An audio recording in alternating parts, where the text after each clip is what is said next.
Radhe Radhe everyone. Welcome to our daily wisdom from Bhagavad Gita session. Nitinji, over to you. Thank you, Radhe Radhe Amritavanji. Thank you, Padmini ji and Gayatri ji for a wonderful session. Good morning, good evening, everybody. Welcome to today's edition of Daily Wisdom from Bhagavad Gita. Hope you had a good day, having a great start to your day. So today we will continue on the verse that we picked up yesterday, 4.11. Yesterday we spoke about that God says that knowingly, unknowingly, everybody follows his path. We'll do a quick recap on that concept, and then we will get into the principle of reciprocation. It is a very, very important principle, and I picked something from Bhagavatam today that we are going to discuss around that concept. So with that, let's get started. We will get started with our opening prayers and continue with our discussion where we left off yesterday. So let me share my screen. Sound. Get started. Audio, video is all right. Video, I know. Audio is all right. Yes. Okay. Yes, Nitinji. All good. Okay, so let's get started with our opening prayers. Gurur Brahma, Gurur Vishnu, Guru Devo Maheshwaraha, Guru Sakshat Parabrahma, Tasmai Shri Guruve Namah.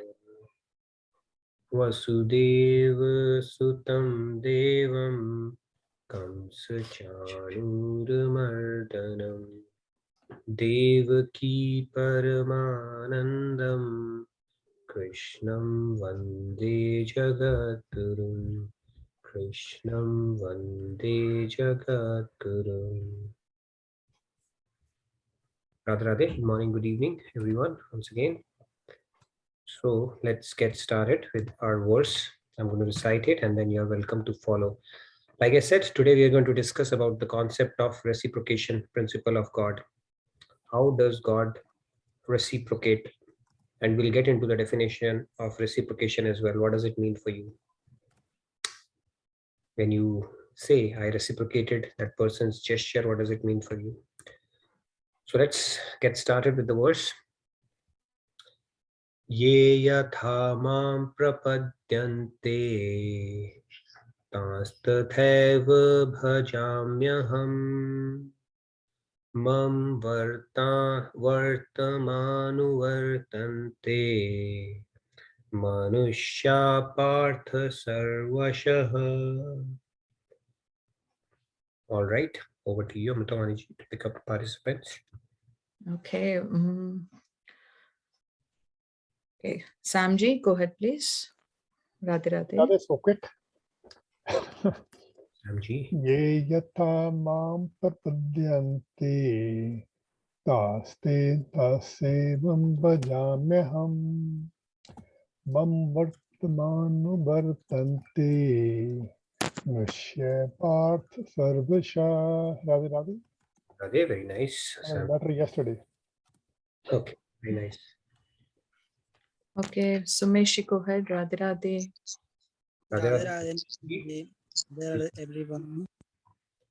Ye yatha mam prapadyante tam tathaiva bhajamyaham mama vartmanuvartante manushya partha sarvasah. Radhe Radhe, thank you. Very nice. Rupaji, go ahead, please. Radhe Radhe Radhe. Radhe everyone. Radhe Radhe. Ye yatha mam prapadyante tam tattaiva bhajamyaham mama vartamanuvartante manushya partha sarvashah. Wonderful, very nice, Rupaji. Rahulji, go ahead, please. Mr. Rahul. Radhe Radhe. Radhe Radhe Radhe. Radhe. Ye yatha mam prapadyante tastatthaiva bhajamyamaham Mam vartmanuvartante Manushya Parth Sarvasha. Radhe Radhe. Very nice, Rahul. All right. Toshi, go ahead, please. Radhe Radhe. Radhe Radhe.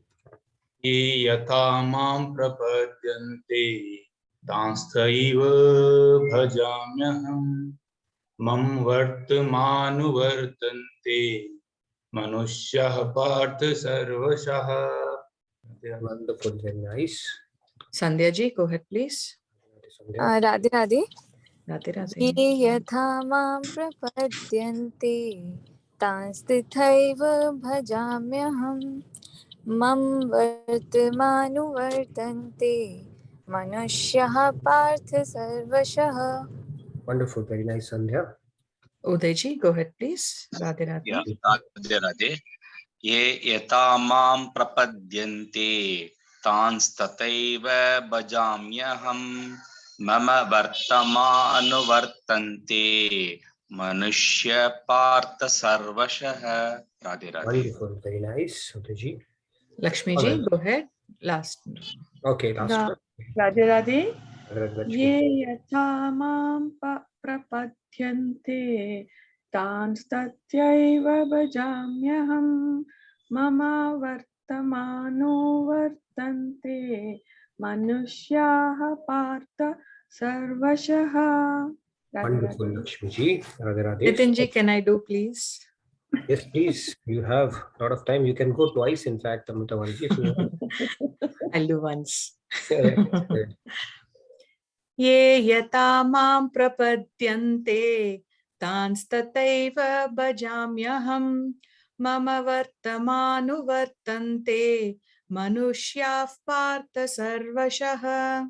Thank you. Beautiful. Very nice, Amritavanji. So let's get started. So the short translation for this shloka is, in whatever way people surrender unto me, I reciprocate accordingly. Everyone follows my path, knowingly or unknowingly, O son of Pritha. So we spoke about this concept, the second part, everyone follows my path. Today we will focus on the other part, that in whatever way people surrender unto me, I reciprocate accordingly. And this is the concept we will discuss today. We will take some additional references for this as well, because there's a beautiful verse in Bhagavatam. From the Bhakti path standpoint, these two verses are very, very, very important. And it is a very profound, deep-rooted, and what should I say, a mind-blowing concept, what God is saying in Bhagavatam. Just think about it for a moment when we talk about it, and just imagine what God is saying there. Anyways, let's get started. We'll get to that. Let's do a quick recap from yesterday. So in this one, we spoke about the kind of relationship, the default or de facto relationship that we have established with God, and the relationship we have been attuned to with God is nyaya-based or justice-based.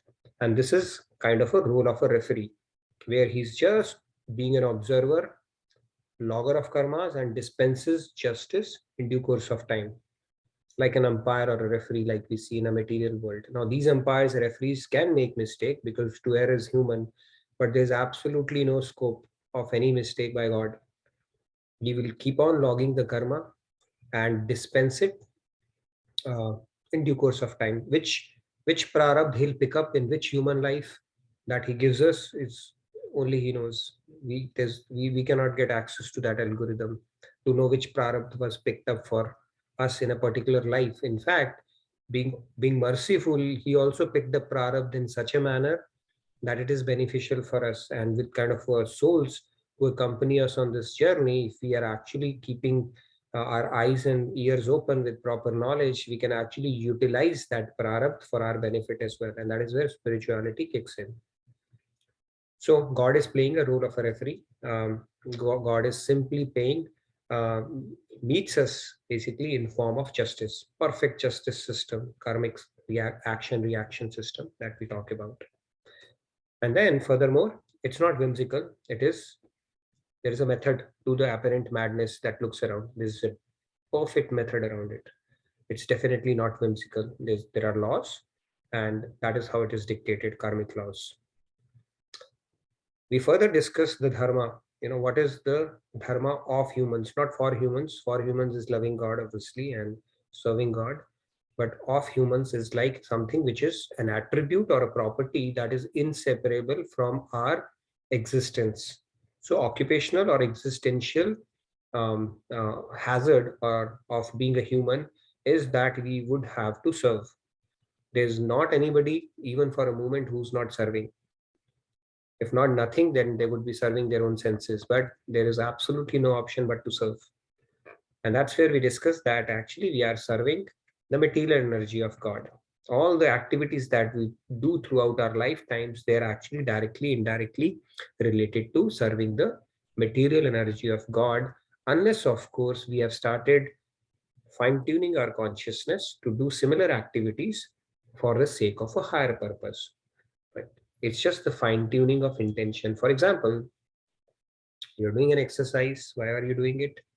So that I can maintain this body, because this is a vehicle that is given to me by God to complete my journey of God realization. That's okay. It's like we have to go from point A to point B, so I have to maintain that vehicle. If I don't maintain that vehicle, then I will have to do devotion or bhakti of my body when I grow old, or when some problem starts happening in our body.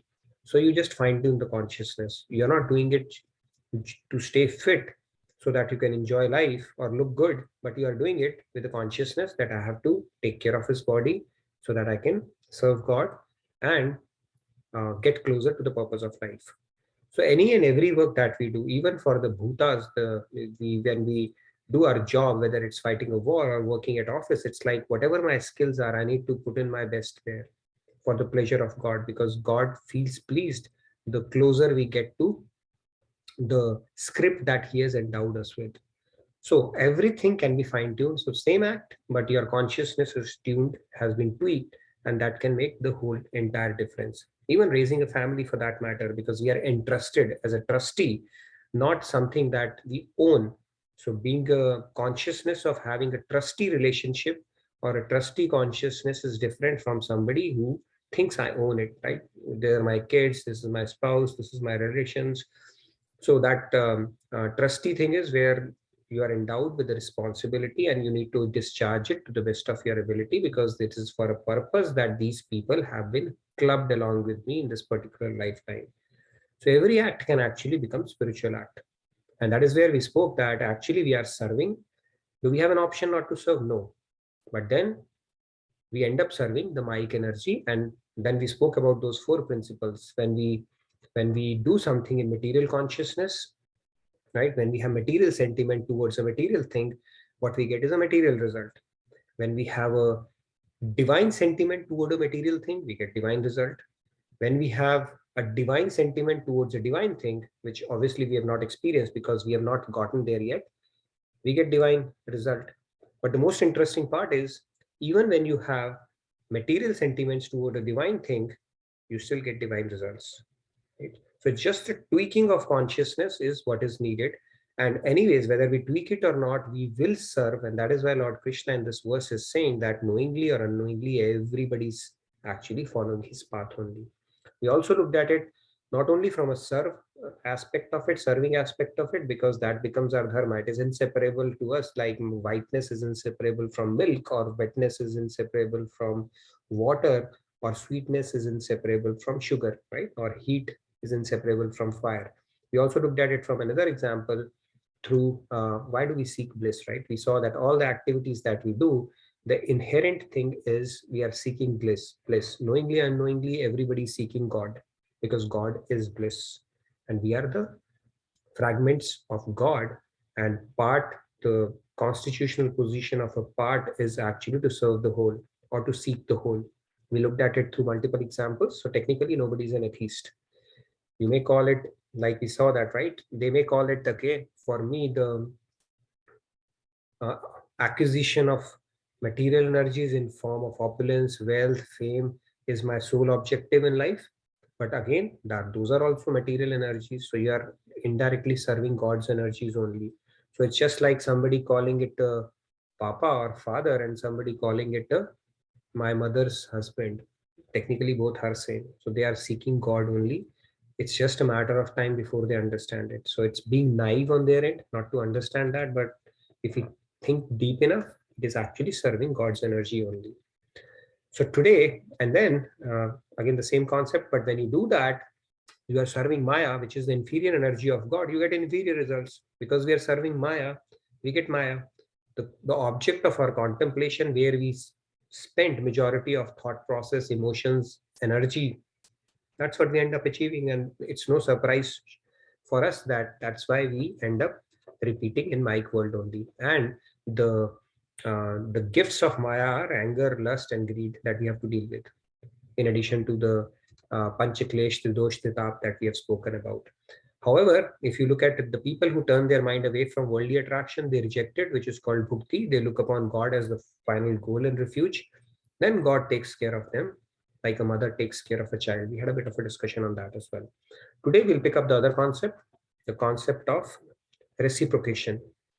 So let's get started. Lord Krishna, the first part of the shloka, he said that he reciprocates with everyone as they surrender to him. Simple. What does it mean actually? Reciprocation. You see this, we mimic or mirror the gesture that other person is doing. That is called reciprocation. Somebody says namaste, you say namaste. Somebody bows down, you bow down. So it's a mutual exchange on an even keel. Even animals do that, for that matter, to some extent. So let's get started. We'll go deep into this one today. So what does reciprocity mean? Reciprocity, I hope I'm getting it right, mean to you? Right? One is, you see, both things are hanging in balance, and one is little tilted. So let's get a bit of a discussion before we proceed further and get really deep into this concept. Anybody who wants to take this? What does it mean for you if you were to? Yes, already see a hand. Yes, Preeti ji. Go ahead, Preeti ji. Radhe Radhe. Radhe Radhe, everyone. To me, as a quick answer, reciprocity means I'm all the time able to weigh my right from my wrong, and I balance them. Well, I would not say I'm able to do that, but this is what reciprocity looked to me. Reciprocity looks to you basically where you balance good from bad. Yeah, balancing my right from my wrong. Okay. I wouldn't claim that I am able to balance them all the time, okay, but it would mean, the word would mean that to me. Radhe Radhe. Great. I think that's a really interesting way of looking at it, balancing it out and making an endeavor to do that. Wonderful. Thank you, Preeti ji. Always throw some kind of a deeper insight around it. Beautiful. Let's hear. I can see a couple of other hands. Jyoti ji, go ahead, please. Radhe Radhe. To me, Radhe Radhe. both the images I can see reciprocity. In one case, if suppose someone, let's talk about the first image. So where a balance and reciprocity means if someone is angry, you need to balance that with your calmness. While in the other image where there if there is some balance, some weighing thing, and suppose you have to and you have to decide on giving up something, so you can bow down a little bit and then give something, and in response to that, what God can do, he can put some on the other side of the balance to make it to even. So to me, both of the images look like kind of reciprocity and balance. Great, Jyoti. I think you're thinking really hard on this topic. So very nice. All right, let's hear a couple of other participants and then we'll go further into this topic. Radhe Radhe Samji. Radhe Radhe. I mean, in case of reciprocity, in case of like the human beings, all the society all over around us, they are serving us. So it becomes our duty also to serve them and do something good for the society. Same way like in the garden, you are taking the oxygen and giving the carbon dioxide. The trees and all those things, the plants, they take the carbon dioxide, they reciprocate. So it's a mutual benefit to be for the mutually biological and otherwise environmentally for the betterment of the society. So in case you maintain it, So this is reciprocity, I guess. Okay, so basically maintaining a balance between give and take is what you're talking about, right? Yeah, to a large extent, yes. No, that's good. All right, maybe couple more real quickly, and then we'll get started. Vijay, Radhe Radhe. Yeah, Radhe Radhe, Amritvani ji, Radhe Radhe, Nitin ji, and everyone. According to me, reciprocity means giving back. Giving. Reciprocate. Whatever you are getting, you give it back. So that is giving back. Yes. Was that? Sorry, I didn't miss that. Who was Pallavi. that? Pallavi. Yeah. Pallavi. Yes. Okay. Now I'll put down my. Yes, giving back. So yes, in return, what you are getting. Great point, Pallavi. I think all of you are touching the same concept in through different lenses. Let's quickly take two more, and then we'll get started with this topic. Really get. Radhe Radhe Padmaji. Radhe Radhe. Reciprocity is not what you demand, but what you deserve. What you demand, but what you deserve. It's not what you demand, but actually what you deserve. Got it. No, that's pretty profound. Yeah, let's get into that. We'll build on this discussion. Thank you so much, Padmaji. We have one more hand. Let's quickly hear and then continue with this discussion. We have a couple of hands now. I think, yeah, real quick so that we can. Sure. Radhe Radhe Ramya ji. Radhe Radhe everyone.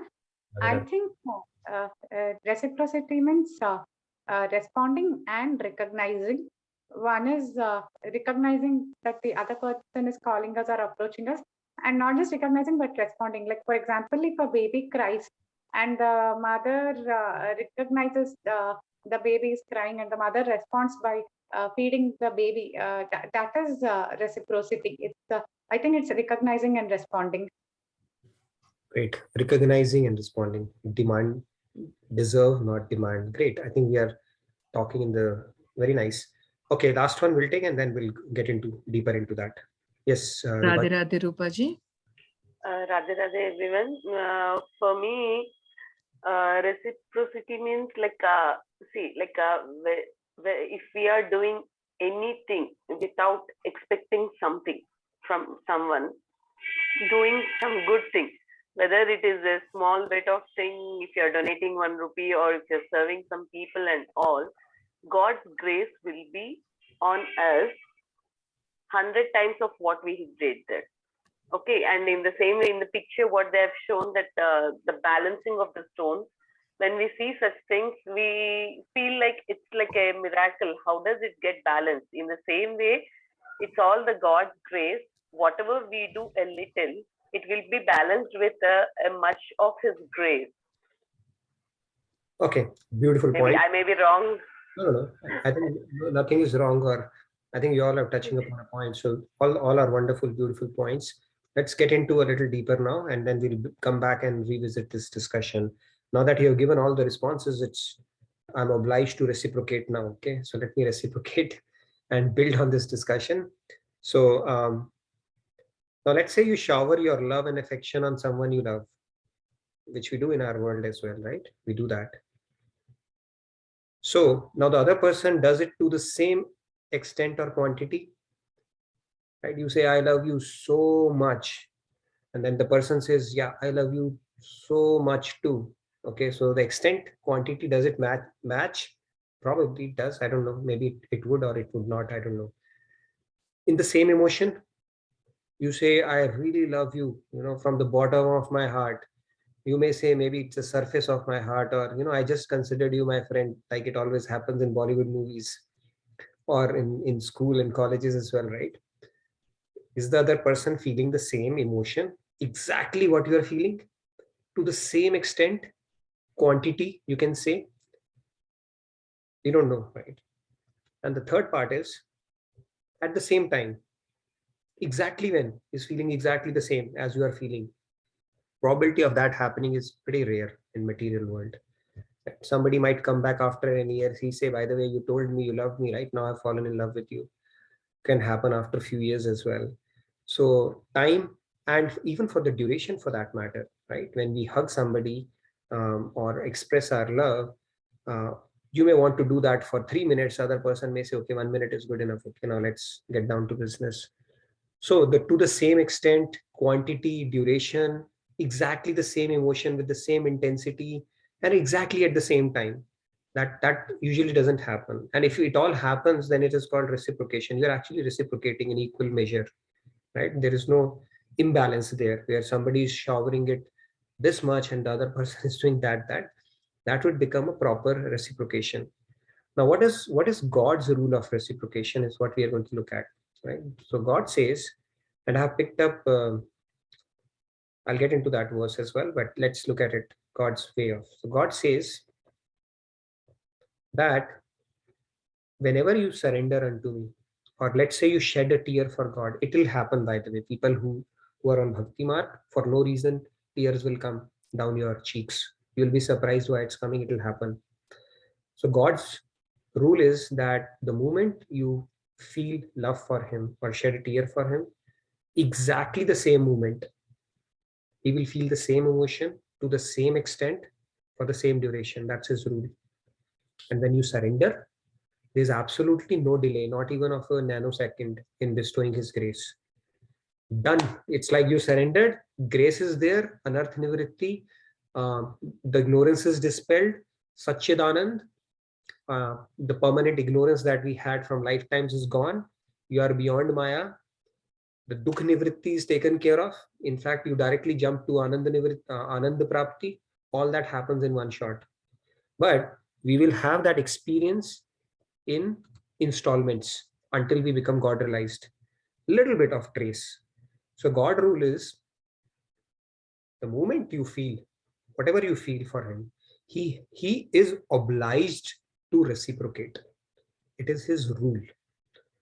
It's not that God says, no, I'm going to, he is obliged. In fact, there's a story, I think Bhagavatam, where I forgot the name of the character. Maybe one of the participants would know that.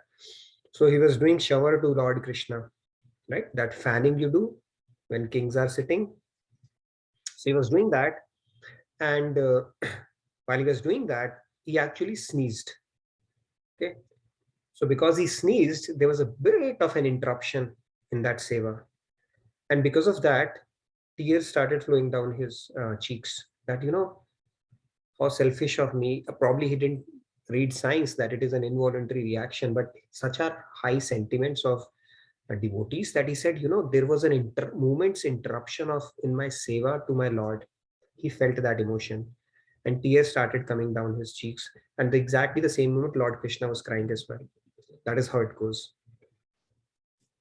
Give me a second. So this is the rule of God. And he's bound by his own rules. That is why God is called perfect, because he goes by the rules and he's not whimsical. It is his rule. Exactly the same emotion. In material world, it cannot happen. People may take your emotions for a ride, or they may not exactly feel it, or they may just fake it, or they may feel it, but not to the extent that you feel, or they may feel it after a while. God says, no, for me, I have to reciprocate. That is my rule. And this verse from Bhagavatam is very, very important. Okay. Srimad Bhagavatam. In this verse, God says, Aham Bhakta Paradhino. Now just for a moment, just digest this concept. What it means is, although God is supremely independent, God is God, right? He has created this entire universe. So he is supremely independent. But he says, I am completely under the control of my devotees. Okay, that's what God is saying. And I am not at all independent. Because my devotees, they're completely devoid of material desires when they give it up actually. And I sit within the cores of their heart. That means I manifest. He sits regardless.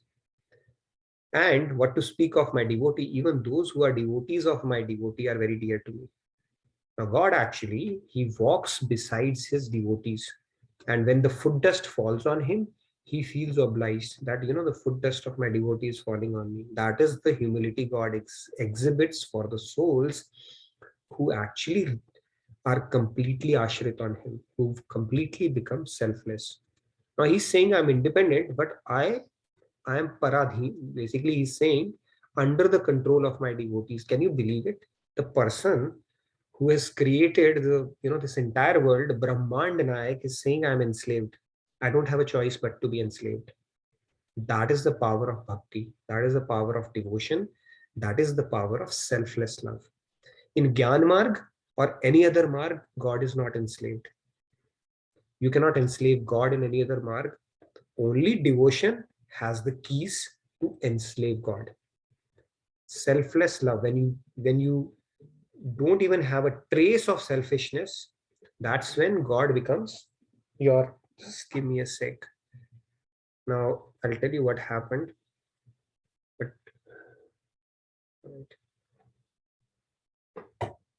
sorry about that. Okay, little bit of digression. So my mom, she still doesn't know how to use Zoom. So I just put a video and put her here, okay, and calmly she's listening. And then my brother called and knocked her call off. Not again, anyways. So anyways, getting back to that Bhagavatam verse. So he's saying, I'm completely under the control of my devotees.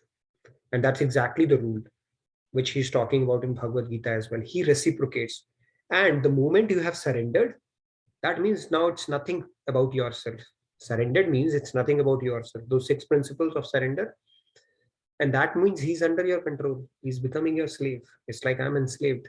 Now but the key thing here to understand is God will become your slave when you have proven that you are willing to become a slave. Surrendered means what? When you fall in love with someone, right? When you automatically have faith and you surrender yourself to that person. So when you surrender to God, God says, I'm surrendered to you. I'm your slave. You say stand, I'll stand. You say sit, I'll sit. That's it. So that is the power of love. That is the power of bhakti. That is the power of devotion. In any other path, you cannot do that. Because in Gyan Marg, you actually take control in your hands, that I'm going to do it on my bal. So God says, fine, go ahead and do that. And the grace principle does not come in the Marg of Gyan, because concept of grace comes only when you seek it from God. In Gyan Marg, you have tied God's hands because you think God is light. God says, all right, I'm light. Light cannot grace anybody. They said, all right, you do it on your own. So God says, the way you basically worship me, I'll meet you in the same form. If you say God is, a baby, he'll become baby. You say God is an old man, he'll become old man. You say God will grace, God will grace. And you say God is light, he'll say, okay, I'll meet you as a light. So no, the way you want to conceive God will determine how will you end up achieving God. And it's in bhakti only that God becomes enslaved. Otherwise, he's completely and supremely independent. No other marg can actually enslave God. This is a very important concept. So these 2 shlokas, you can actually etch it in, and this letter you can etch it in golden words, okay, just to inspire yourself. Where God is saying, I am under the sway of my devotees. Right? When Yashoda Maiya, when Brahmaji saw Yashoda Maiya, Krishna is actually in one of the Leelas, he's saying, can you take me in your godi, right, in your lap? He's actually complaining and running after, and she's saying, chastising him, say, I have a lot of work, Kana, to do. Go, play. Brahmaji saying that when such big devatas and God who actually strive even to touch his feet, right? They are not able to. Big yogis who are sitting in samadhis trying to focus on him so that he can enter his samadhi, he doesn't care to do that. And here that Brahm is actually asking this lady, can you hold me in your lap? And she's rejecting him. What kind of things Yashoda would have done? That is the power of love. And even the gopis, they could make him dance just for that buttermilk. What is that? The devotion and love and the perfect surrender that they had. So that is God's rule, to become your slave the moment you surrender unto God and you actually approach it with love. So that is the power of love, selfless love. In fact, selfless love is the only love that can enslave God. And God is willing to do anything and everything for you. It is a very, very high state. But before that, you should have proved yourself to be a worthy servant as well. And then God will say, otherwise, if he becomes your slave right now, you will say, 1 took a 4, 4 took a 1, do this, Krishna, do that, Krishna will not do that, right? So Krishna is very smart from that sense, right? He says, first you prove me. and then I'm enslaved to you for the rest of my life. And in fact, Lord Krishna says that much he's willing to do for his devotees.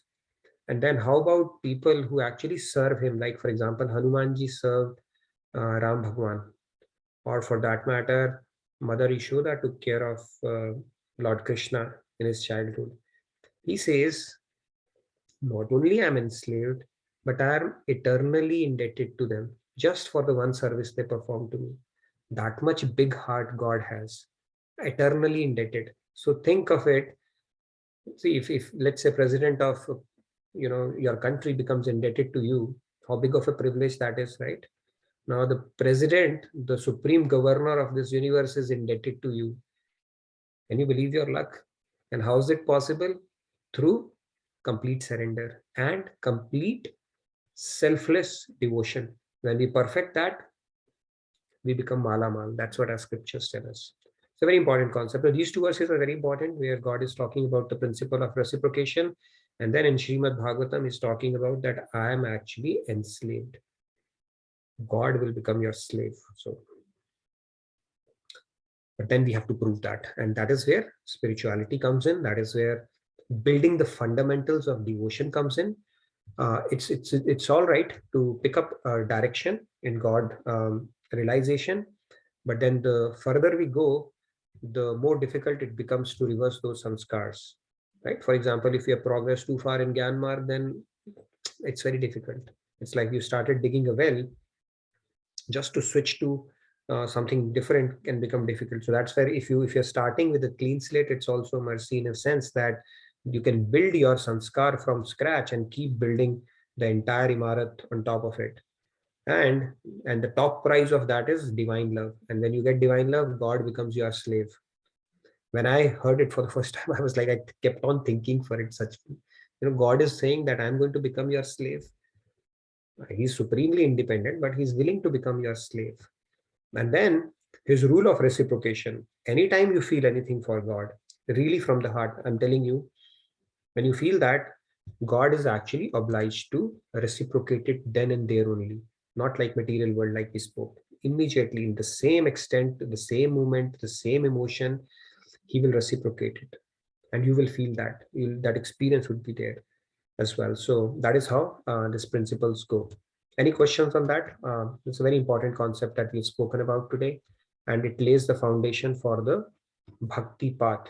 In material world, it is not possible, like I said, because we are not yet there. Selfishness is there in every relationship. But in spiritual realm, God, like I said, he's a perfectionist. He'll keep testing you till you become, actually gain that eligibility with the complete perfection that he expects out of us. Now that brings us to a question. It's going to tighten our screws as we start progressing, right? Like yesterday we spoke about that concept of, I think Shefali had asked me that question, that in order to become sun, we have to burn like sun. So does it mean in order to really progress in spirituality, the same principle applies? Yes, the same principle applies, in the sense that if you listen to some of Sri Maharajji's bhajans, he says that और अधिक चमकेगा सोना पुनी पुनी अग्नि तपाने पे. That means you will be tested. We are testing. When God starts his testing, he's very cunning. He has ways to lure you, right? That carrot, the carrots that are possible in this material world are unlimited. So he can start testing us with carrots. He can start testing us with our selflessness as well. Love is called, in other words, love is called eternal forgiveness. What is love? Eternal forgiveness. That means if you love somebody, for as long as that person is favorable to you, that's not a big deal. That's just not a big deal. Love is when you have a reason for love to not exist or love to be broken. Still you love that. That is what true selfless love is. And God will push you to the hilt, especially if you are aspiring for divine love. But there is a difference. In material realm, if you have to become an IAS or if you have to become something, you will have to burn midnight oil. You'll have to perform that austerity here. In God realm, even though you will be performing austerities, then it will be supplemented by God's grace. That will not come in your material realm unless, of course, you are doing it in the spirit of Karam Yoga. So you will be done that, and then God will, that journey will become so enjoyable that you would not really care and complain that, oh my God, I have to put in so much of hard work. So on the path of God realization, even though we have to keep raising our game, but then that invisible hand has started supporting you. That makes the whole difference between burning like the sun in material realm and burning to purify yourself on the spiritual path. So there's a difference. That will be very satisfying. It's one of the most exciting project you can ever undertake. And then God is thrown into the mix. That is the difference. But yes, you'll have to keep repeating again, because now you're not talking about becoming the NASA scientist. That itself will take a lot of doing for us to do that, right? You're talking about becoming God-like, who's our eternal Father. So obviously, even the slightest trace of selfishness, that layer would be taken away. And we will be subjected to those tests from time to time. Material reversals could be one of the things. And carrots, dangling carrots could be another thing, right? To see whether that actually shakes our focus, or we still continue towards our ultimate goal without getting undeterred by all the distractions around us. So those testings will go hand in hand, where God will keep on testing, checking us.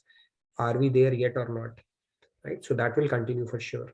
And that is a good thing, right? It's only through test you come to know that how far you have progressed. But the good thing in this path is you will be given the test that you can take. God is never going to give you a test that is beyond your capacity.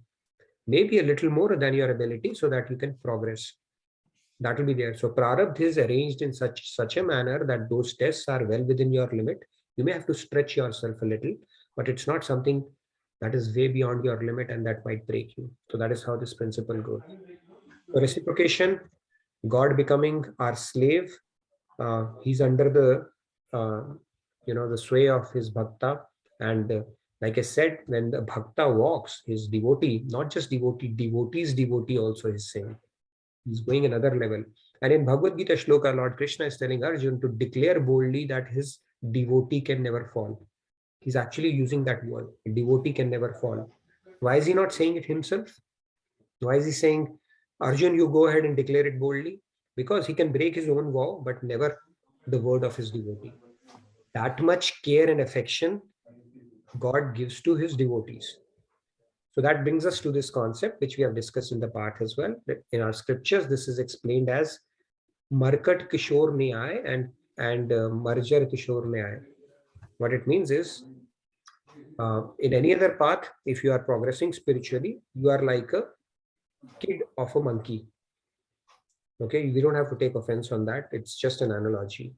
So what it means is, when the mother jumps from one branch to another, if the kid loses, the baby monkey loses its grip, it will fall. So that means it's entirely, so the onus is on the baby monkey to hold on to the mother. Otherwise it will fall and it may even break its bones. Because mother is like, all right, you're doing it you have to do it on your own. Hands off, mother.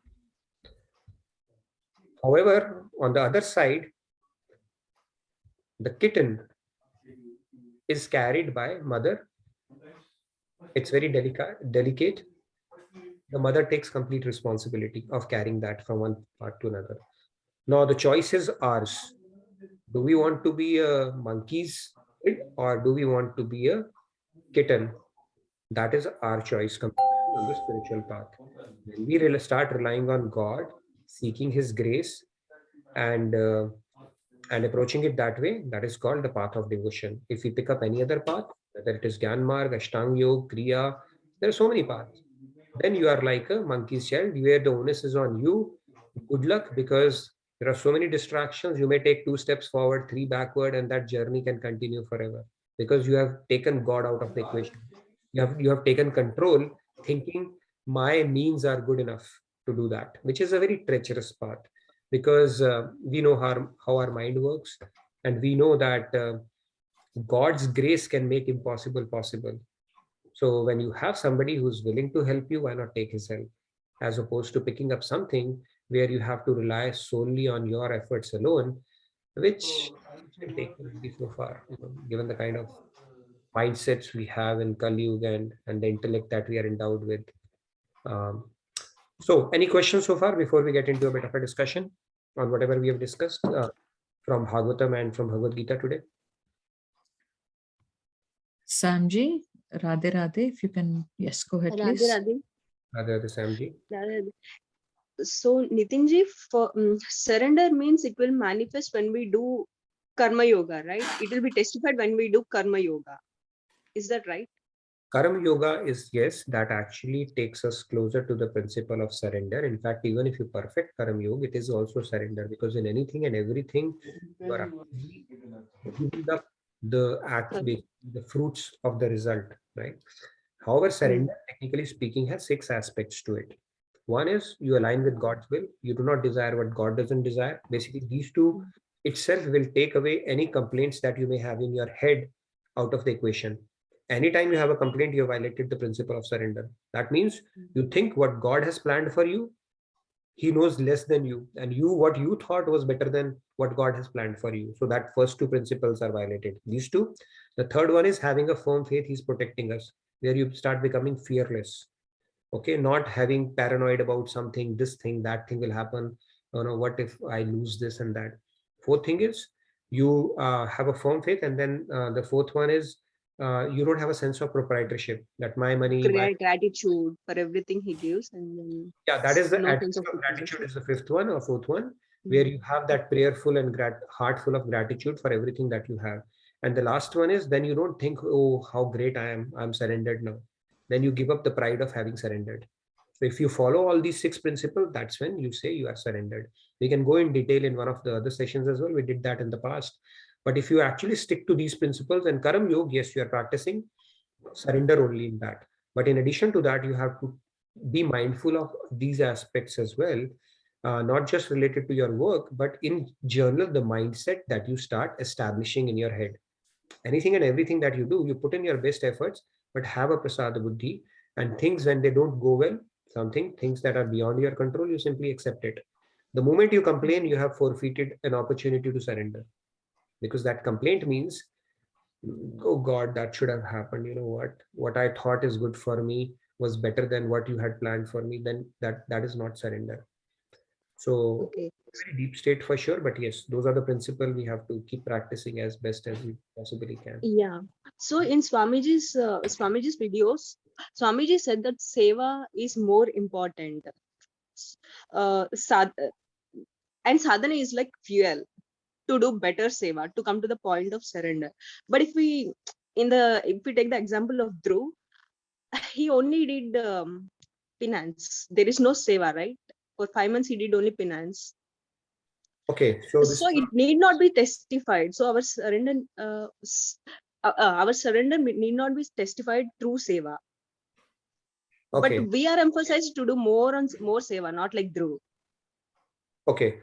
So this is a topic I think we can have maybe 60 minutes will be less for that, but I'll give you a quick thing on that. I have actually struggled with this question for a while, but hopefully it is kind of sorted out in my head now.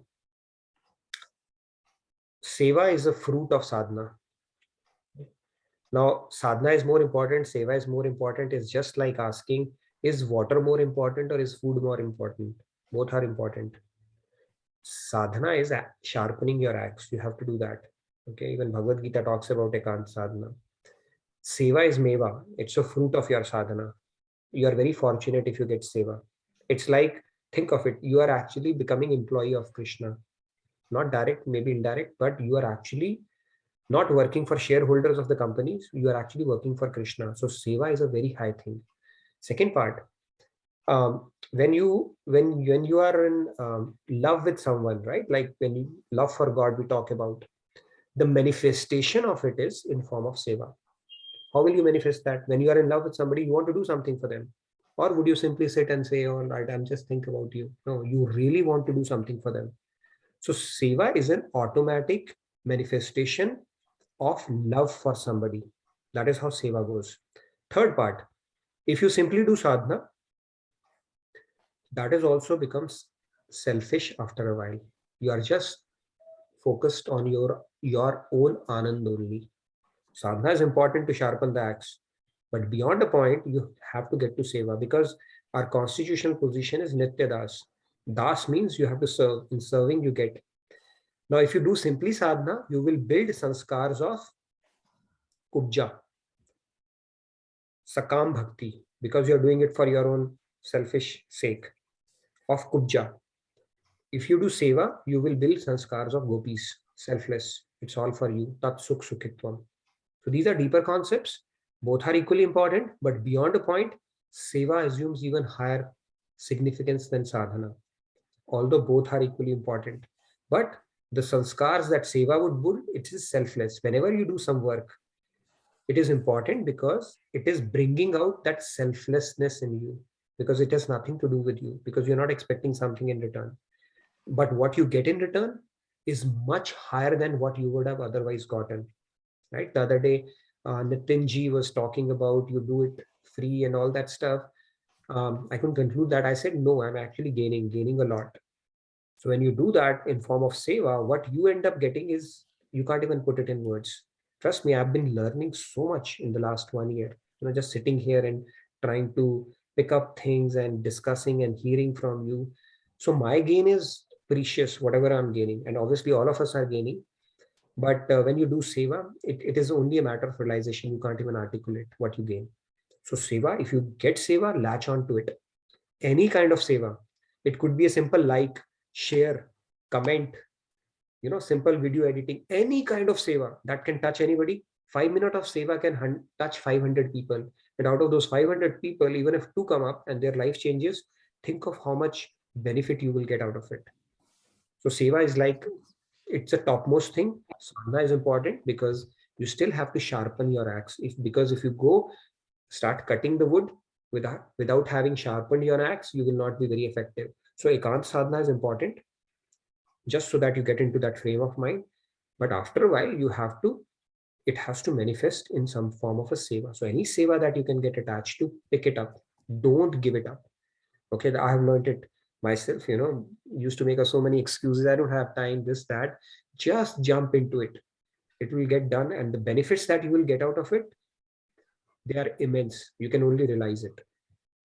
Hope I answered. That was a short answer to your long question. Okay. Or the other way around. Lakshmi ji, go ahead, please. Radhe Radhe, you've been on. Yeah. Radhe Radhe. Nitinja, a small confusion. Like you said, Gyan Marg will not reach God, or devotion should be the right, the pathway to grace him or reach him, or he himself becomes a slave to us. So could you explain the difference, or that little confusion I'm having that? Sure. Gyan Marg, no, these are all bona fide marg. Karam, Gyan, Bhakti, all are bona fide. Okay, first of all. Secondly, Gyan Marg in Kalyug is something Klesho Adhik Taras Tesham Avyakta Sakta Chetasam. Lord Krishna himself is saying it's very difficult. Difficult to understand, exceedingly difficult to make anybody else understand, and very, very difficult to practice, especially in Kalyug. The ABC of Gyan Marg starts when you are in the advanced stage of renunciation. When you think you are a soul, not a body, that's when the entry point of Gyan Marg starts. So it is a bona fide path, but not something that in the age of Kali we can actually do. Secondly, the limit of Gyan Marg is finally you have to surrender to God, even in Gyan Marg. Third is, when you do it in a Gyan Marg, you are actually Brahmaleen. The topmost result is Brahmanand, which is very, very small as compared to Premanand. So the top prize for Gyan Marg is moksha. And moksha is a byproduct of divine love. When you get divine love, moksha is already attained. You reject moksha also. It is much higher state. So that is what our scriptures tell us. In Kalyug, Harinam, Sankirtan, Bhakti Marg is the way to go. If you are a Gyan Margi, that is fine. If those are your sanskars, but then beyond a point, you obviously, if God graces and if you have had some sanskars, you will find a mentor. You have to surrender to God. Then only you can conquer Maya. You cannot do it on your self-effort alone. And then let's say you continue that, and in some other yuga, you continue on that path, and finally you surrender to God as light. Then you merge with God, and merging with God is called Brahmanand. And Brahmanand is nothing.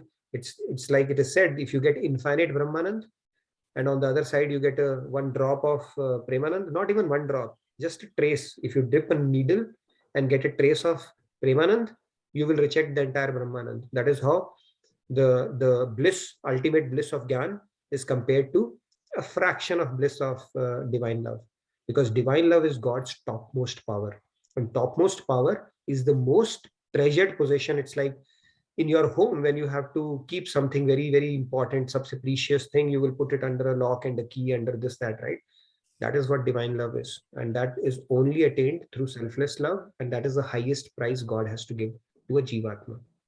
In Gyanmarg, moksha is the highest price, but in Kali Yuga, perfecting Gyan Yoga is very, very difficult, very, very difficult. Lord Krishna is saying that it's in Bhagavad Gita shloka only, I think 12th chapter, 11th shloka, or 11th, 12th, something like that. Bhakti is the way to go. You just have to do end of the day Radhe Govind, Govind Radhe, Hare Ram, Hare Krishna, whatever is your ishт, simply doing that and building that emotion, sentiments is all that is needed. Although all these things that we are doing are, sophisticated knowledge and philosophy, end of the day, it all boils down to doing Hare Rama, Hare Krishna, or Radhe Govind, Govind Radhe. This whole drill is to get to a state where we can do it with faith, love, and a lot of sentiments. That's all. Hopefully, go ahead, please. Please do fill out the feedback tracker as well. Since that has been, yes, I posted the feedback tracker, and the family camp, which is coming up in June. The link has been posted. Tomorrow, 10 a.m. at the same bridge, we have art of science, the breathing session. So please do see if you can join for that also. The art and science of breathing. So it's in the same bridge at 10 a.m. CST. Almost heard art of science management. Sorry, sir. No, Rahulji, go ahead. Yes, Rahul. Radhe Radhe. I think adding a comment in the concept of reciprocation, I think Maharaji has also mentioned that whenever we develop those sentiments, that love for God and Guru, they have to reciprocate. But probably if you see in the external behavior, it might not be revealing. Yeah, they might do the opposite behavior, but internally they have to reciprocate. That is the Akartya Siddhant, what they have mentioned. Akartya Siddhant. They have to reciprocate. That's God's rule. No choice. You don't leave him any choice at that point. So that's how it is. Yeah. And one more thing in Bhakti Marg, like Shri Krishna has mentioned, probably at the end of Srimad Bhagavatam to Uddhav, he has mentioned that there is only one vidhi, Radha Krishna, remembering Radha Krishna, Nishedh, never ever forget them. That's Beautiful. it. That is a summary of our scriptures. Yes. Vidhi Nishedh, 80% of our Vedas talks about Vidhi Nishedh. That means do's and don'ts. If you have to simplify this whole thing, remember God, and Nishedh is do not even for a moment forget them. That is the Nishedh. That is the final state for sure. Beautiful. Yes. Any other questions, thoughts? Yeah, there are some questions in the chat window. So Sandhya ji, you can go ahead and then I'll read the questions. Radhe Radhe. Radhe Radhe. It's more like a thought that I have. So when we say that if we become devoted and if we have divine love towards God, God gets enslaved. But knowing this, will it not impede in the path? Like, so it has to be selfless love, right? But if we know that ultimately God will be enslaved, will it not impede in the path of selfless divine love? And the same thing I also feel is like when you were saying selfless seva. Now again, knowing that it can reap lots of benefits, that can also, I think, interfere with doing it selflessly entirely. I mean, it's just a thought. I don't know if... I understand what you're saying. So yeah. So see, the devotee will not go with the thing that, hey, I'm going to enslave God, because if he's doing that, he's having a selfish desire there, right? So God is going to make sure he will take you with proper, testing and tuning. So that thought also will go away. It's like you are his. That's it. Tat sukh sukhitvam is your punchline at that point. In your happiness lies my happiness. And when we reach that stage, then God says, all right, now I'm ready for you. He's telling in Bhagavatam. But if you approach with that, obviously you'll not be able to reach that stage, right? because you're approaching with that. So God is seated within, he knows your deepest secrets, right? So he said, all right, you're thinking that means you're still not selfless. Where is the question of becoming Tat Sukh Sukhitvam comes? But yeah, it's if that motivates you to begin with, you know what? I can build that relationship with God, not like a slave, but so intimate with him that he's willing to do anything for me. And if you approach bhakti from that, use it as a motivation for you, sure, go for it. And then over time, he's anyway going to help us, right? That much slack he can cut, knowing the conditioned souls that we are. But you even remove that trace over time then. The punchline in Bhakti Marg is, in Narad Bhakti Darshan, it is given, Tat Sukh Sukhitvam, TSS. In your happiness lies my happiness. And it is eternal forgiveness. Even if you take away everything from me, that's fine, right? Even if you give me reason not to love you, I'll still not hate you. That is what selfless love is. When you have a reason and still you continue to love. That is the true love, which is not possible in this world. And what is sadhana? Maharaj says, when you have a reason for your bhavs to get distorted and still you fight against your mind and keep on inspiring it. No, this is important. That is called sadhana. So when everything is going smooth, then we are inspired and all is fine. But when things start going wrong, and then you fight with your mind and say, no, this is important. That is what sadhana is. And when you have a reason for your beloved to get upset with him or to hate him, and still you don't get, that is called love. Now, after this definition, what else is remaining, right? So you just have to fight with your mind. All right, let's hear. I can see Jyoti ji after a while. So let's send Sunita ji, let's send Padma ji. So let's take one by one. Go ahead, Sunita ji. Radhe, Radhe.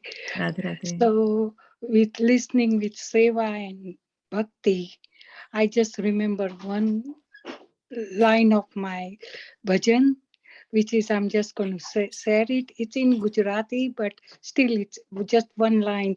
Probably people will understand. So it says, મેવા મળે કે ના મળે મારે સેવા તમારી કરવી છે મુક્તિ મળે કે ના મળે મારે ભક્તિ તમારી કરવી છે. That means either I get a fruit or not, God, I want to serve you.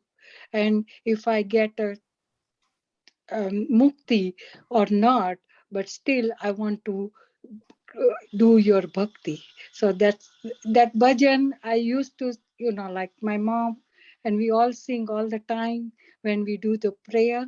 So that's what it's, I just remind. Radhe, Radhe. Radhe, Radhe, Sunita ji, beautiful. Yeah, Maharaj ji has a bhajan, Bhukti Mukti Nade Radhe, Prema Sudhade. That don't give us Mukti or Bhukti. We reject both of them. We need your divine love. And Maharaj ji used to say, even if it takes you another 1,000 lifetimes, go for the top prize of God. Don't settle for anything less. Right? It's like a competition in material world. If you have to go to the best college, topmost place. Don't settle for anything like, don't short sell yourself. And he says mukti is like, it's like a blot on the path of love, right? Kalank, like they say, it's a kalank, I say. Don't go for mukti. He said, even if it takes more lifetimes, do that. It's like, you want to enjoy, relish the Rasgulla, or you want to become Rasgulla yourself, right? What's the fun in becoming Rasgulla yourself? You would rather relish it. So, and then bhakti ki kabhi purnima nahi hoti. Gyan marg ki purnima ho jati hai. You are done, right? Usme na rahega baans, na bajegi bansuri. You want to enjoy God, be with him, eternal associate, serve him. That is the way you can express your love. And that divine love is very, very high bliss. Moksha doesn't stand anywhere near that at all. A lot of people think moksha is the ultimate aim of life. Hopefully we have given a food for thought for them today, because moksha is not. Sorry to disappoint you, moksha is not. Okay, if that's what you've been seeking. Nirvana is not. Yes, Jyoti ji, let's hear you, and then we'll have Padma ji talk about it. Yes. Thank you so much. Loved it. Beautiful. I'll just read the comments quickly. Seema ji has written, Seva is a fruit of sadhana. Selfless seva being God's special instrument. Sadhana needs to be expressed in seva. Very true. Exactly. Very true. It's a manifestation of the fruit of your sadhana. Getting seva is I'm telling you, that's why I keep telling you, pick up any seva, but do engage yourself in seva. It will change your life. I can tell you from my personal experience. So anything that you can, even if it starts with 5 minutes, 10 minutes every day, and so many things are there, pick up any seva and make it a part of your life in whatever form. Yes, Jyotiji, and then we can take Padmaji as well. I'll read the questions quickly, Nitinji, before that. Can you please tell those 6 principles of Karma Yoga again? Is one question. Not Karma Yoga, it's surrender. Maybe I can bring it in tomorrow's session, do a quick recap. And also we will talk about seeing problems in perspective. So we'll do a session on that tomorrow. And then we have a wonderful presentation as well tomorrow coming up. So I'm looking forward to that. But I can quickly go through that 6 principles of surrender tomorrow. Is seva to people equal to seva to God? How do we do direct seva to Sri Krishna? Jan seva is not God seva. Jan seva will take you to Swarg. Jan seva done with the consciousness that I am serving God or God's people is God's seva. So Karam Yoga becomes God's seva. So when you take pity on people and simply help them out of charity, thinking I'm doing it, that is called Jan seva. Jan seva will give you meritorious deeds. Meritorious deeds will take you to Swarg. Swarg will again bring you back to 8.4 million. But when you do that, God has given me this opportunity to help this person. I'm becoming an instrument of God to help these people. And God, thank you for giving me that opportunity. It's not me. Then it becomes Karam Yoga. And that's when it becomes God's seva. But when you're thinking I'm doing it and I'm helping people and I'm so great, yeah, you'll get some rewards for it, but those are temporary. Is not chanting, japa, dhyan all part of sadhana? It is. However, the prana of dhyan is roop. You have to remember God. If you're doing chanting, but your mind is somewhere else, it is multiplication with 0. However many you add it, doesn't matter. So remembrance of God is the key. Seema ji says, I do the seva of blogs. She says that she does the seva of That is a wonderful seva. Blog seva, inspiring people. Social network is a big theme these days. Your one click can actually touch so many lives, right? It could be anything. Like we do dance seva, city seva also in some of the functions, okay? You never know who will enjoy and then start. So point is everything can be spiritual actually. Provided it is done with the consciousness that you are actually serving people and maybe inspiring them in some way or another. So social media is a great way. You can create blogs, you can write, whatever skill you can bring to the fore, just attach it to something related to seva, and that itself will start changing your life. Since this topic is there, if anybody willing to do any kind of seva, you can let us know. You can put it in the feedback tracker or you can message here in the chat window. Yeah. Any kind, any 5-minute seva, if you have skills in editing, taking pictures, whatever, anything, please do let us know. Anything. And so we have a great platform. You will never be short of seva. And especially if you bring in some video editing skills, writing skills, anything, we just have so many opportunities. And I'm sure a lot of you would have come across that message in WhatsApp or somewhere, right? That is the power of social media these days. Small message can make a lot of difference. And you can post it. In fact, I should share my funny reel with you as well. If you want to share it on your Instagram or somewhere to inspire people to join this session, that would also be in a way seva, right? Because we are helping spread Maharajji and Swamiji's message and touching so many lives. So that could be a seva as well. So I can find that and share it with you as well. Thank you, Jyoti ji, for waiting. Go ahead, please. Radhe Radhe. Radhe Radhe, Jyoti ji. Radhe Radhe, Nitin ji and Amritwani ji and everybody. I won't take long. We are past time, but I wanted to answer what Sandhya just asked about selfless seva. And if we think that if doing something is going to give us something bigger, and towards that, Kubja Nari, the gopis, and the 16,108 wives, on a material sense, one can say that Bhagwanji did the same Leela with all 3 of those categories. But they each one of them approached Bhagwanji in a different manner, and Bhagwanji reciprocated in a different manner with all of them. So in the spiritual sense, they were all very, very different, and the Madhurya Bhav that they exhibited was very different too. So what is in our heart, only God knows. And it is very private. On the surface, anybody can think that I'm doing selfless seva, but only God knows what was in Kubja Nari's heart versus the gopis versus the wives of Krishna. And ultimately, reciprocity is something that Bhagwanji displayed throughout his life, starting from Shaktasur to all the asuras that he Trinavat and all the asuras that he destroyed, versus the Sakha Bhav that he reciprocated with his friends, and versus all the ras that Bhagwanji reciprocates with his devotees. That is something that we are very fortunate that Bhagwanji does that. So we have to approach him with the proper bhav in order to get that in many folds back from him. Radhe Radhe.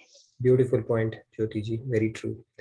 In fact, within when we approach God with love, there are also three categories, right? We had spoken about Samarth Sadharani Rati, who just love God for their own sake, Samanjasya Rati, who do it for themselves and for God's sake as well, and Samartha Rati. So there are different categories for those as well, and those have been classified, which one fell in which category. Beautiful point, Jyotiji. Loved it. By the way, I've shared the link for the Instagram reel that was created. If you want to share it, please do that. That may inspire some more people to join. So feel free to. Yes, do we have any more? Yes, Shyamji, you had raised your hand as well. Padmaji and Shyamji. So Padmaji, let's hear, and then Shyamji, you have to speak now because you raised your hand, so can't let you.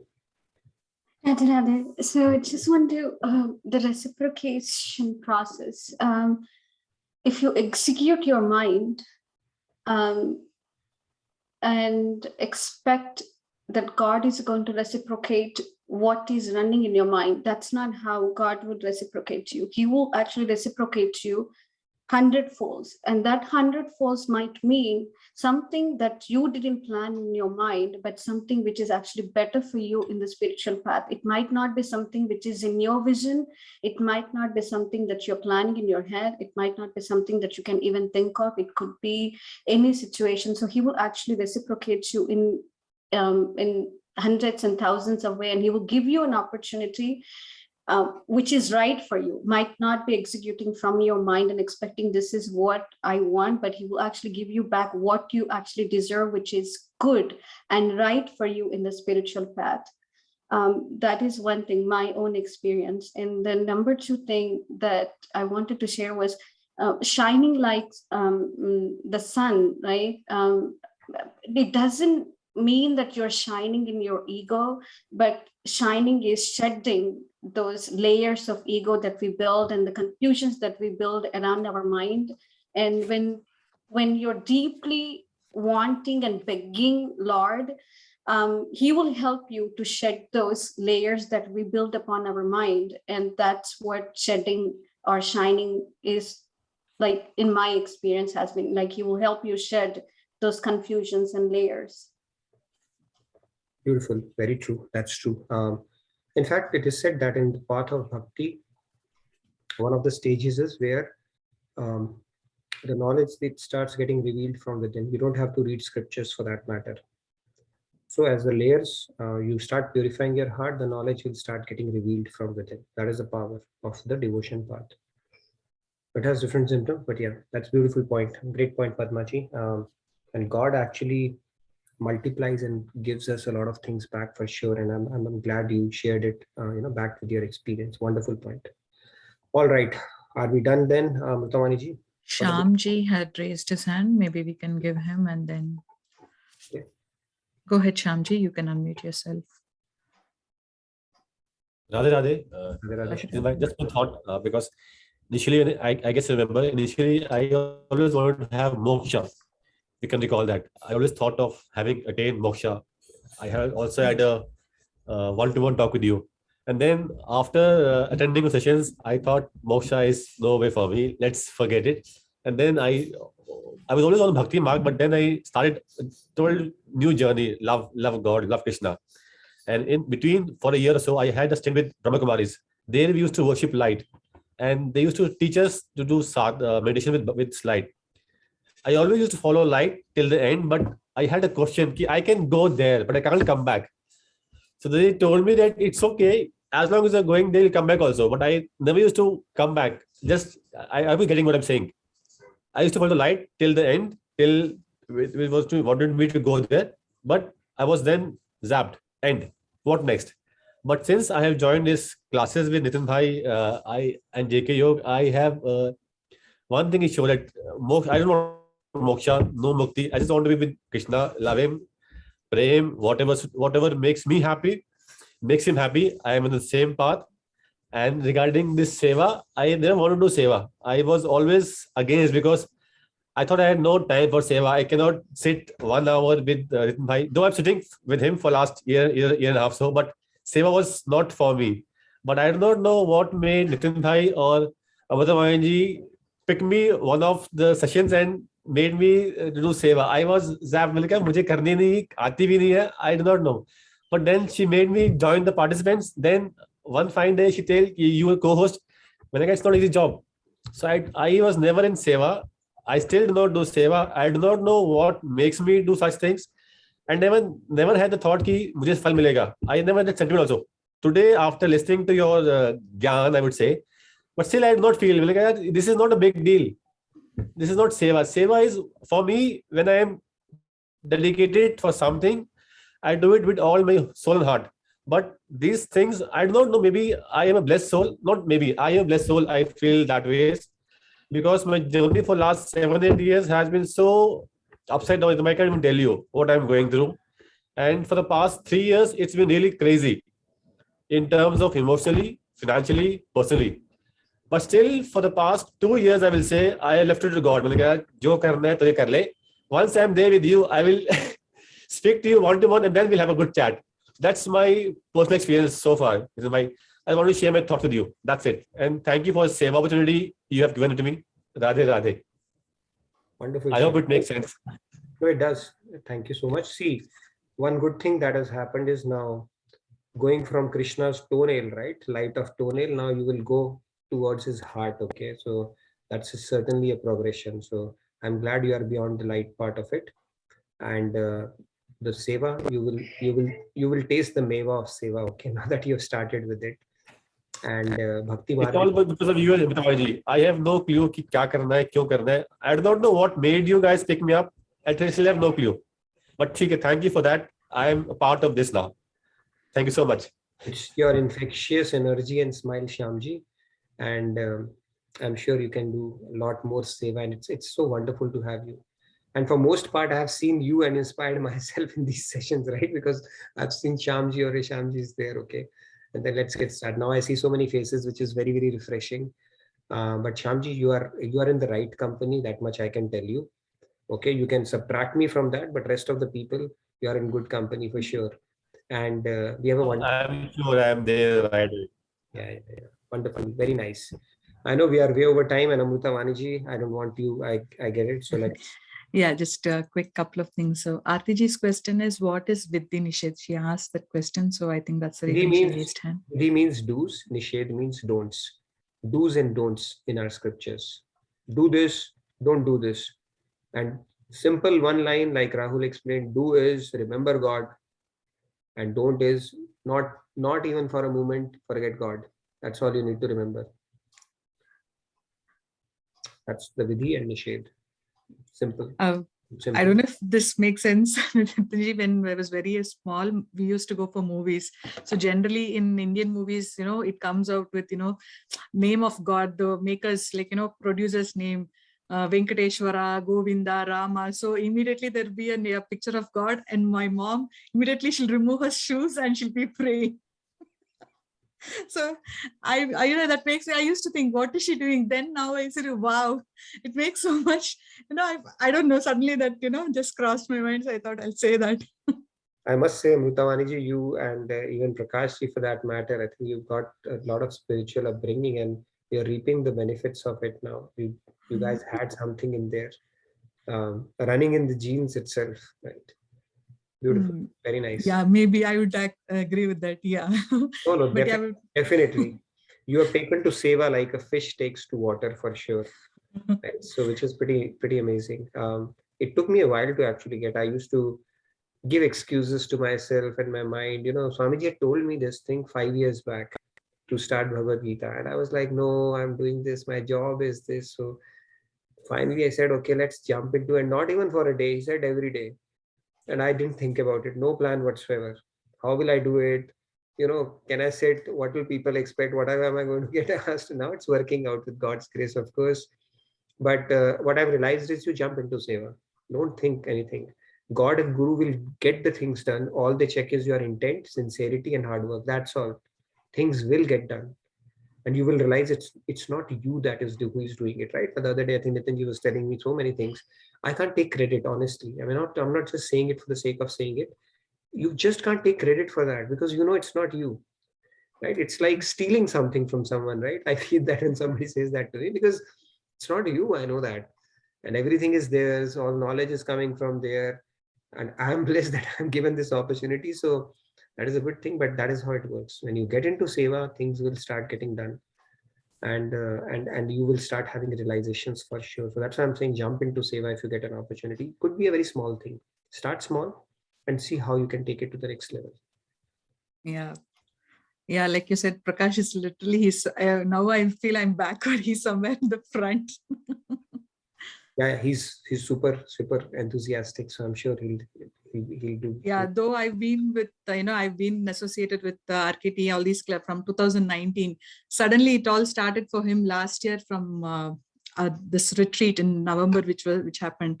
So from that time, something changed things. Key got turned, right? So that is there. Sometimes God does, that is his kripa also. When our sanskars are favorable, we turns the key and we start feeling inspired. So which is how it goes. Beautiful. Yeah. So, Surendraji, yeah, if you can be real quick. So Surendraji, we are going to discuss your name tomorrow, by the way. Radhe Radhe.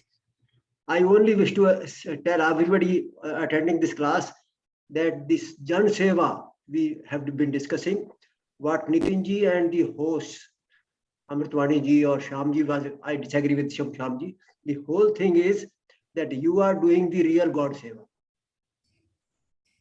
All of you.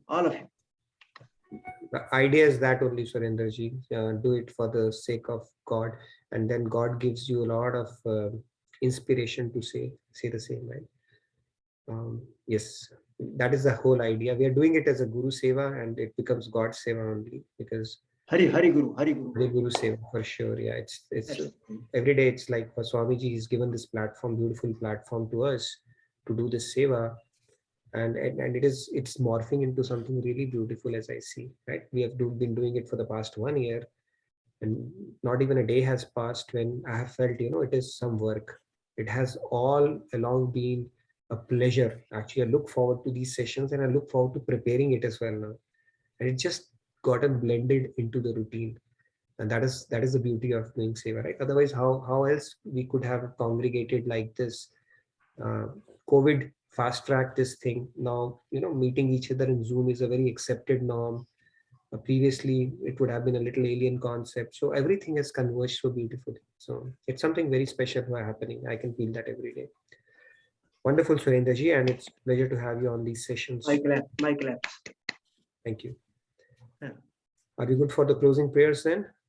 Yes, Nitinji. I will just. All right, you can take that. I have been speaking non-stop, so let's all recite together, or somebody can do that. So we'll do yes, who would like to, you can unmute yourself. Yes. Those who want to can unmute themselves. Yes. Om Sarve Bhavantu Sukhinaha Sarve Santu Niramayah Sarve Bhadrani Pashyantu Ma Kaschit Bhaveet. Shanti, Shanti, Shanti. Hari Radhe Radhe. Radhe Radhe, everybody. Radhe Radhe, everyone. Have a great day, wonderful day, and a great rest of your evening. And I look forward to seeing you tomorrow. We'll talk about surrender, as well as maybe a little bit about putting problems in perspective. So, and we have a presentation as well tomorrow. So we'll wait for that surrender. Thank you. Sure, Surendraji will do that. All right, Radhe Radhe. Good night, everybody. Good night. Good night. Radhe. Radhe Radhe. Thank you, everyone. Radhe Radhe. I'll close the bridge now. Thank you. Radhe Radhe. Radhe Radhe.